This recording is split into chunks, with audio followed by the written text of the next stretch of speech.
रसायन विज्ञान के आज के क्लास में सॉलिड स्टेट के दूसरे पार्ट में नए टॉपिक्स की शुरुआत आज मैं करने जा रहा हूँ किसी भी क्रिस्टल की पैकिंग एफिशिएंसी के बारे में। ठीक है, पैकिंग एफिशिएंसी टॉपिक अत्यंत ही महत्वपूर्ण है आपके लिए, क्योंकि इससे संबंधित कम से कम एक प्रश्न बोर्ड की परीक्षा में भी और साथ ही साथ कंपटीशन के भी एग्ज़ाम में एक प्रश्न अवश्य पूछे जाते हैं। इसलिए इस वीडियो को आप अंत तक पूरे ध्यान से देखिएगा और समझने का पूरा प्रयास कीजिएगा। चलिए शुरुआत करते हैं पैकिंग एफिशिएंसी के बारे में, जिसको हम हिंदी में क्या कह सकते हैं, धारण क्षमता। क्या कह सकते हैं, धारण क्षमता। ठीक है ध्यान से समझिएगा। पैकिंग एफिशिएंसी का अर्थ ये हुआ कि कोई भी क्रिस्टल का कितना भाग उसको बनाने वाले यूनिट सेलों के द्वारा या एटम या परमाणुओं के द्वारा भरा हुआ है और कितना स्पेस उसका खाली है। जैसे ये आपका एक क्रिस्टल है और इसमें ये छोटे छोटे एटम्स इस क्रिस्टल को बनाने में प्रयुक्त हुए हैं, तो आप इसको देख सकते हो ध्यान से। ठीक है, अब इसमें जो छोटे छोटे एटम्स आप देख रहे हैं, ठीक है, इनके द्वारा ये क्रिस्टल बना हुआ है और इनके बीच बीच में ये जो आप स्पेस देख रहे हैं, ठीक है, ये जो येलो कलर से मैं स्पेस दिखा रहा हूँ, ये स्पेस खाली पड़ा हुआ है इनके बीच का। ठीक है, अब कितना स्पेस खाली है और कितना स्पेस भरा हुआ है, किसी भी क्रिस्टल में कितना भाग भरा हुआ है परमाणुओं के द्वारा अथवा उसको बनाने वाले जो स्पीशीज है उनके द्वारा कितना भाग भरा हुआ है और कितना भाग रिक्त है, इस चीज़ की जानकारी आपको पैकिंग एफिशिएंसी में मिलेगी। ठीक है,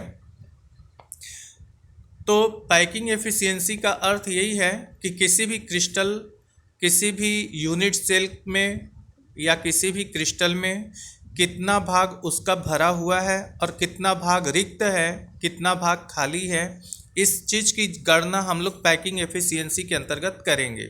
तो इसके लिए क्या करना होगा, ये सूत्र यहाँ पे दिखाया गया है कि सबसे पहले आप किसी यूनिट सेल का वॉल्यूम देख लीजिए। ठीक है, और उसके वॉल्यूम से उस क्रिस्टल में उपस्थित परमाणुओं या जिनसे मिलकर वो बना है उन सभी समस्त कणों के आयतन में अगर हम क्रिस्टल के आयतन से भाग दे दें तो ये पैकिंग एफिशिएंसी आपको मिल जाएगी। ठीक है, और इसमें आप 100 से अगर गुणा कर दें तो ये चीज़ परसेंटेज में आपको प्राप्त हो जाएगा। ठीक, तो यहाँ पे पैकिंग एफिशिएंसी की परिभाषा आप पहले देख लो क्या है। द पैकिंग एफिशिएंसी क्लियर्स, स्पष्ट करता है कि हाउ मच स्पेस, कितना स्थान किसी क्रिस्टल में कवर्ड मतलब भरा हुआ है और कितना स्थान वैकेंट खाली पड़ा हुआ है।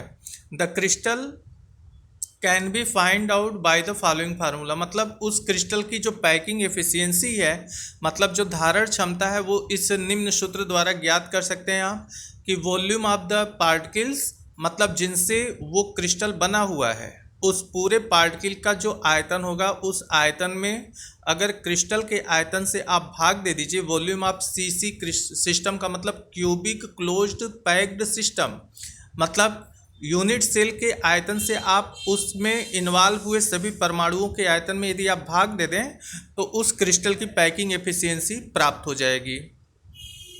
ठीक है, तो शुरुआत करते हैं क्रम से। जो कल आपने इसके पहले के वीडियो में 3 तरीके के क्रिस्टल्स के बारे में पढ़ा, simple unit cell, body centred unit cell और फेस सेंटर्ड यूनिट सेल, उन तीनों की पैकिंग एफिशिएंसी के बारे में आपको इस वीडियो में जानकारी मिलेगी। तो पहला आपका सिंपल यूनिट सेल। तो सिंपल यूनिट सेल में आपको हमने बताया था नंबर ऑफ पार्टिकल्स। तो number of particles simple unit cell में कितना होता है, 1 होता है। 1 कैसे प्राप्त हुआ था, 8 गुणे 1/8 बराबर, आपने वहाँ इसके पहले वाले वीडियो में कैलकुलेशन किया गया था। नंबर ऑफ टोटल पार्टिकल्स आया था सिंपल यूनिट सेल में 1। बॉडी सेंटर्ड में क्या था, तो बॉडी सेंटर्ड में नंबर ऑफ पार्टिकल्स आपको हमने बताया था 1/8 गुणे 8 और प्लस उस क्रिस्टल के इनसाइड जो पार्टिकल होता है वो 1 होता है, ठीक है। तो उसमें पूरा अधिकार उस यूनिट सेल का होता है और ये जो शीर्षों पे एटम्स जुड़े होते हैं उनमें एक एटम पर एक यूनिट सेल का 1/8 का अधिकार होता है। तो इस यहाँ पे हम 8 शीर्षों पे टोटल कितने एटम्स जुड़े होंगे तो ये कैलकुलेट आप कर सकते हो। 1/8 गुणे 8 बराबर 1 आएगा और प्लस ये इनसाइड ऑफ द क्रिस्टल जो एटम मौजूद था वो तो टोटल आ गया था वहाँ पे 2। ये चीज़ की ये जो हम बता रहे हैं आपको ये आपके इसके पहले वाले वीडियो में इसका पूरा कैलकुलेशन स्पष्ट रूप से आपको दिखाया गया है, ठीक है। आप एक बार उस वीडियो को पुनः देख करके तब इस वीडियो को आप देखिएगा और भी अच्छी तरीके से ये कॉन्सेप्ट आपको क्लियर हो जाएगा। फेस सेंटर्ड में आपको मैंने बताया था नंबर ऑफ पार्टिकल तो 6 गुणे 1/2 प्लस 1/8 गुणे 8, ठीक है। तो यहाँ से 2 3 6 और ये आपका कैंसिल हो गया तो 3 और 1 टोटल कितने हो गए 4। मतलब कि फेस सेंटर्ड यूनिट सेल में मतलब FCC में नंबर ऑफ पार्टिकल कितने होते हैं 4। तो अब यहाँ स्टार्ट करते हैं क्रम से एक एक यूनिट सेल के बारे में। सिंपल यूनिट सेल के लिए सिंपल यूनिट सेल की पैकिंग एफिशिएंसी क्या होगी, मतलब सिंपल यूनिट सेल का कितना भाग जो है परमाणुओं के द्वारा घिरा होगा और कितना स्थान उसका खाली होगा, इस बात की गणना हम लोग यहाँ पे कर सकते हैं। तो volume of the single particle, चूंकि सिंपल यूनिट सेल की बात की जा रही है तो सिंपल यूनिट सेल में नंबर ऑफ पार्टिकल केवल एक ही है, तो सिंगल पार्टिकल का आयतन क्या है और पूरे क्रिस्टल का आयतन क्या है, मतलब पूरे यूनिट सेल का आयतन क्या है, उससे आपको भाग देना होगा। तो देखो जो यूनिट सेल में एटम या जो भी होगा वो स्फेरिकल, उसकी जो संरचना होती है वो गोलाकार होती है। तो एक गोले का आयतन क्या हो जाएगा 4/3 पाई r क्यूब, ठीक है। और बटे क्रिस्टल जो यूनिट सेल आपने लिया है उस यूनिट सेल का जो हमने आपको बताया था एक भुजा की लंबाई स्मॉल a अगर मान लें तो जो यूनिट सेल होते हैं वो घनाकार होते हैं, क्यूबिक मॉडल में होते हैं। तो लंबाई जो होगी वही चौड़ाई भी होगा, वही उसका ऊंचाई भी होगा, मतलब यूनिट सेल का जो आयतन हो जाएगा वो भुजा का घन मतलब 1 क्यूब हो जाएगा, ठीक है। तो ये आपका हो गया फार्मूला 4/3 पाई r क्यूब बटे 1 क्यूब और गुणे परसेंटेज निकालना है तो 100 से गुणा आप कर दीजिए। तो 4/3 गुणे पाई हो गया ये आपका। अच्छा, सिंपल यूनिट सेल की जो त्रिज्या हमने निकाला था r बराबर क्या आया था a/2, ठीक है। तो यहाँ पे r के जगह पे a/2 आप रख दीजिए। 3 घात है, 3 की घात यहाँ पे आप लिख देंगे, ठीक है। अब यहाँ देखिए 4/3, ठीक है, 4/3 पाई का मान 3.14, ठीक है, 3.14 हो गया। 1 क्यूब अपान 2 का 3 करेंगे तो 2 दूना 4 दूना 8, ये 8 हो गया और नीचे ये 3 आपका हो ही चुका है। इसका कैलकुलेशन जब आप करेंगे मान रख के तो आपका आएगा 52.3%, ठीक है। लगभग हम इसको 52% मान सकते हैं। मतलब सिंपल यूनिट सेल की पैकिंग एफिशिएंसी कितनी आ रही है 52%, ठीक है, 52%।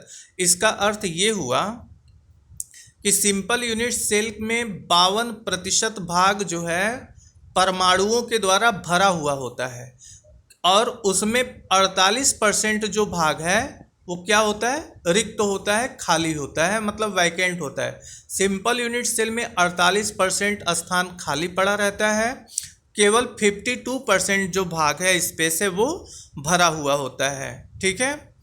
दूसरा आपका आता है बॉडी सेंटर्ड यूनिट सेल, ठीक है। देखिए इसमें आपको सिर्फ ध्यान क्या रखना है, ध्यान यही रखना है कि जिस यूनिट सेल की पैकिंग एफिशिएंसी आपसे पूछी जा रही है उस यूनिट सेल के नंबर ऑफ पार्टिकल्स आपको मालूम होने चाहिए और उस यूनिट सेल का रेडियस क्या है वो आपको मालूम होना चाहिए। तो इसके आधार पे आप आसानी से पैकिंग एफिशिएंसी निकाल सकते हैं, ठीक है। तो अब यहाँ बॉडी सेंटर्ड यूनिट सेल के लिए नंबर ऑफ पार्टिकल कितने होते हैं 2 होते हैं, ठीक है। तो वॉल्यूम ऑफ 2 पार्टिकल्स, ठीक है, अपान वॉल्यूम ऑफ यूनिट सेल हो गया। तो 2 पार्टिकल्स के लिए तो एक पार्टिकल मतलब जो पार्टिकल्स होते हैं वो गोलाकार होते ही हैं, तो उनका आयतन हो जाएगा, एक पार्टिकल का आयतन 4/3 पाई आर क्यूब, और गुणे चूंकि पार्टिकल की संख्या 2 है तो 2 से यहाँ गुणा कर देंगे, और बटे पूरे यूनिट सेल का आयतन आपका ए क्यूब हो जाएगा। अब फिर यहाँ देखो जो रेडियस आर है, बॉडी सेंटर्ड के लिए रेडियस आर का मान आया था 1/3/4। इसके पहले वाले वीडियो में ये सारी चीज़ आपको बताया जा चुका है, इसलिए मैं कह रहा हूँ कि ये वीडियो देखने से पहले आप उस वीडियो को एक बार फिर देख लीजिएगा, इससे आपका रिवीजन भी हो जाएगा और ये कॉन्सेप्ट आपको बहुत अच्छे से समझ में आ भी जाएगा। ठीक, तो यहाँ पे देखिए, यहाँ पे मान रख दिया गया है, आर का मान जो है 1/3/4 का क्यूब हो जाएगा बटे ए क्यूब, पाई का मान यहाँ 3.14। ये सभी मान जब आप हल करेंगे तो एक क्यूब आएगा, नीचे भी एक क्यूब है, एक क्यूब से एक क्यूब कट जाएगा, और इसका जो वैल्यू आएगा आपका 67.97%, जिसको आप 68% मान सकते हैं। ठीक, तो बॉडी सेंटर्ड यूनिट सेल में 68% स्थान जो होता है वो भरा हुआ होता है, और रिक्त स्थान कितना हो जाएगा, 32% उसका जो स्पेस है वो रिक्त रहता है, खाली मतलब स्पेस होता है बॉडी सेंटर्ड यूनिट सेल में।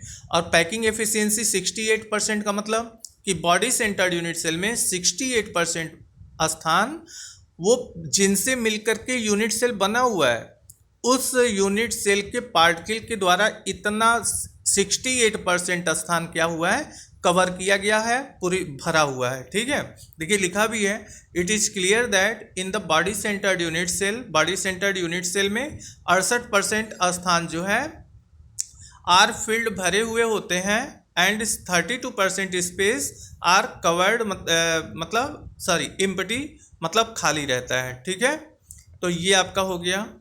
ठीक है, बॉडी सेंटर्ड के लिए। और फारफेस सेंटर्ड यूनिट सेल के लिए अगर आपको निकालना है पैकिंग एफिशिएंसी, तो फेस सेंटर्ड यूनिट सेल के लिए आपको बताया गया था एफसीसी क्रिस्टल के लिए नंबर ऑफ पार्टिकल कितने होते हैं, 4। ठीक है, तो वही सेम फार्मूला यहाँ पे आपका लगेगा कि नंबर ऑफ एक पार्टिकल का आयतन यहाँ पे 4/3 पाई आर क्यूब, और गुणे नंबर ऑफ पार्टिकल कितने होते हैं फेस सेंटर्ड में, 4, तो 4 गुणे 4/3 पाई आर क्यूब हो जाएगा, बटे यूनिट सेल का आयतन आपका ए क्यूब हो जाएगा। यहाँ पे त्रिज्या आर क्यूब का मान आपको इसलिए रखना पड़ेगा क्योंकि ए क्यूब से ए क्यूब कैंसिल हो जाए, एक को कैंसिल करने के लिए या तो आर को ए में बदलिए या फिर नीचे वाले ए को ही आर में आप बदल दीजिए। ठीक है, तो आर को ए में बदलना आपको ज़्यादा सिंपल होगा क्योंकि इसके बारे में आपको इसके पहले वीडियो में बताया गया था। तो फेस सेंटर्ड यूनिट सेल का जो रेडियस होता है वो होता है 1/2/4। ठीक है, ये चीज़ आपको बताया गया था, 1/2/4 ये रेडियस। तो आर का मान यहाँ पे आप रखेंगे 1/2/4, चूँकि 3 का पावर है तो 3 का पावर यहाँ पे दिखा लेंगे, तो एक क्यूब से एक क्यूब देखिए यहाँ पे कैंसिल हो जाएगा। ठीक है, इसको जब आप सॉल्व करेंगे तो पाई का मान 3.14 हो जाएगा। एक क्यूब ऊपर भी होगा नीचे भी होगा, तो एक क्यूब से एक क्यूब कैंसिल हो जाएगा। एक क्यूब से एक क्यूब कैंसिल हो जाएगा, और इसका जब आप कैलकुलेशन करेंगे तो पैकिंग एफिशिएंसी इसमें आपकी आएगी, देखिए इसमें पैकिंग एफिशिएंसी 73.99%, मतलब इसको आप 74% मान सकते हैं। ठीक है, तो 74% स्पेस जो होता है एफसीसी यानी फेस सेंटर्ड यूनिट सेल में वो पूरी तरह भरा हुआ होता है। तो रिक्त कितना हुआ, 26%, मतलब 26% स्थान खाली रहता है फेस सेंटर्ड यूनिट सेल में।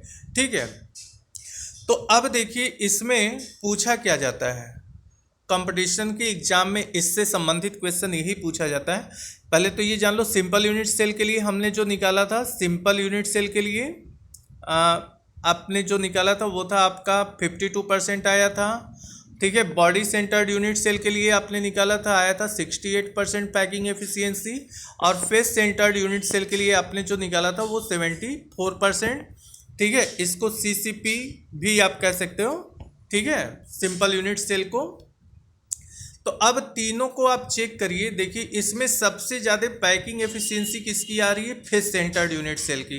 मतलब फेस सेंटर्ड यूनिट सेल की जो डेंसिटी है, ठीक है, वो सबसे ज़्यादा होगी। क्यों? क्योंकि इसमें नंबर ऑफ पार्टिकल सबसे ज़्यादा हैं फेस सेंटर्ड यूनिट सेल में। उससे कम डेंसिटी किसकी होगी? बॉडी सेंटर्ड यूनिट सेल की। उससे कम डेंसिटी किसकी होगी? सिंपल यूनिट सेल की होगी, क्योंकि इसमें नंबर ऑफ पार्टिकल सबसे कम दिख रहे हैं। पैकिंग एफिशिएंसी मतलब इसकी धारण क्षमता भी बहुत कम है, इस कारण सिंपल यूनिट सेल की डेंसिटी सबसे कम है, बॉडी सेंटर्ड यूनिट सेल की उससे ज़्यादा है, और फेस सेंटर्ड यूनिट सेल की डेंसिटी उससे भी ज़्यादा दिख रही है। ठीक है, तो कभी कभी पूछता है कि किस प्रकार के यूनिट सेल की डेंसिटी सबसे अधिक होती है, किसकी सबसे कम होती है। और कभी कभी ये भी क्वेश्चन पूछता है कि सिंपल यूनिट सेल का पैकिंग एफिशिएंसी कितना होता है।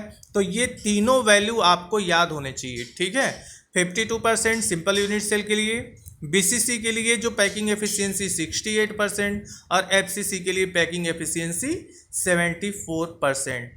तो ये रहा पैकिंग एफिशिएंसी को कैलकुलेट करने का तरीका। ये चीज़ें हमें उम्मीद है कि आपको अच्छी तरह समझ में आ गई होंगी, क्योंकि इससे संबंधित अब आगे के वीडियो में आपको न्यूमेरिकल्स बताए जाएंगे, जिनको आप आसानी से समझ भी सकते हैं, और एग्ज़ाम में जब इससे रिलेटेड जो भी क्वेश्चन आएगा उसको आप आसानी से कर सकते हो। तो आज के लिए बस इतना ही। नेक्स्ट वीडियो आपको जल्द ही मिलेगा। थैंक्स।